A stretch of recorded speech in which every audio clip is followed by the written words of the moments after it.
Okay, let's go over the old school method of marketing and generating leads. Let's say that this is John Doe. John Doe doesn't know too much about making money online. He's really curious, so therefore he's probably browsing through Google. He's entering a bunch of searches, looking for ways to make money online, and he comes across a site with a bunch of questions, trying to figure out what he wants online. Now, most of these sites are the same. Most of them ask the same type of questions. One of them might be, do you want more money? Obviously, yes. Another might be, do you not want to work for this money? Or do you not want to spend time and effort for this money? And that's an obvious yes. Now, once John Doe answers these questions, he's going to be deemed a lead. And essentially, he's going to be asked to enter his contact information, his email, his phone number, and his name. Now, bam, he becomes a lead. That's all it takes for him to become a lead. Most people don't necessarily know what a lead technically is. Realize that a lead is simply somebody who's interested in making money online, period. Doesn't say anything about the quality of this person, about what they want to do, how hard they want to work, or their experience. Now, John Doe is thrown in the database with other leads. Now, this site probably has tens of thousands of different leads, and then they are dished out to other marketers. Now, can you believe it or not, other people, other marketers will actually pay for these leads sometimes, but most of the time marketers will just gather up leads and emails and put them on their contact list. Now, John Doe, this lead right here, is now in the database. He is now on the list of some of these marketers. Let's take this marketer for example. Him and John Doe are now going to have a one-on-one conversation where this marketer is going to pitch their business to John Doe. Now, do you see a problem with this? John Doe has no idea who this marketer is, and this marketer has no idea who John Doe is other than the fact that he wants to make money.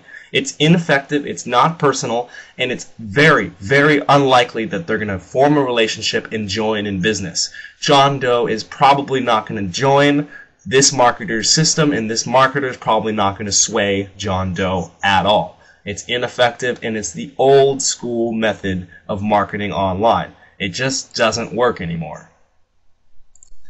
Now let's see how social media really brings this whole lead generation and marketing into the new school era. Let's see how it really changes the whole playing field. Let's say this is you, for example, on any social networking site, Facebook, MySpace, Twitter, YouTube, whatever it is, this is you. Now, on a daily basis, you probably interact with a handful of members, other friends, other contacts. You're not selling your business here. You know, don't be a jackass on social media. Don't try and sell people that you don't really know. Now, when I say interact, you guys are talking. You're talking about your interests, your dreams, your day-to-day goals, your life. You're talking about basic conversational topics, okay? This is two-way streets. These are relationships you are forming.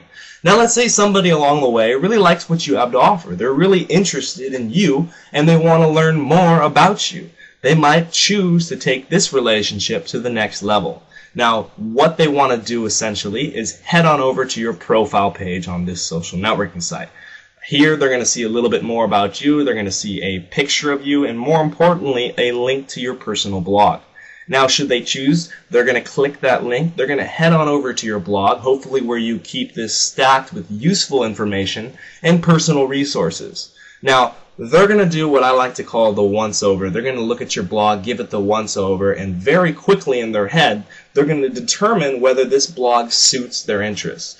They're really going to determine very quickly whether what you have to offer fits their needs. And let's say it does. Let's say it's a perfect fit. You have exactly what they need. They're going to head to your contact page, your sales page, your catch page, your funnel page, whatever you want to call it. They're going to head over there and enter their personal information. Now, once you see this, you realize, wow, okay, this person has really taken the time, really gone out on a limb, and is interested in me and what I have to offer. Now it's time to sit them down with Skype, with an instant message, with a telephone, and basically have a one-on-one conversation about business. This is where you pitch your systems. This is where basically you show them what you have to offer in terms of opportunity.